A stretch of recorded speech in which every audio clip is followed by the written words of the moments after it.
మీ ఇంట్లో ఎవరైతే మాఫ్ చేస్తారో వాళ్ళు నన్ను తిట్టుకోవడమే గ్యారంటీ. సింగ్ భాయ్ క్యా కర్ రहा? सर माफ मारा। సాబున్ పానీ. నీళ్ళు చూసా ఎంత మురిగ్గా ఉన్నాయా?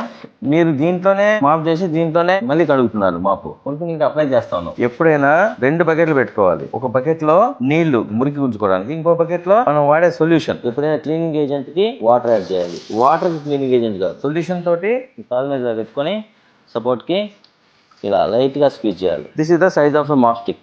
అంటే అరౌండ్ 4 feet ఉంది. సో ఈ 4 feet ఒక స్ట్రెచ్లో మాప్ చేయడానికి అవుతుంది అనమాట.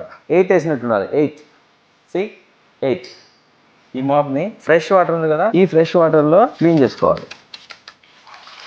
ఆ నీళ్ళు మార్చుకుంటా ఉండాలి. సొల్యూషన్లో ఒకసారి ముంచి ఆట తాగుతానా ఐసా ఈ నీళ్ళని తీసుకెళ్ళి ఫ్రెష్ వాటర్ తీసుకురావాలి. మాపింగ్ అయిపోయిన తర్వాత మాపుని మంచిగా వాష్ చేసుకొని స్క్వీజ్ చేసేసి వీలైతే ఎండలో లేదంటే అట్లీస్ట్ ఏరీగా ఉన్న ప్లేస్లో అప్ సైడ్ డౌన్ పెట్టాలి.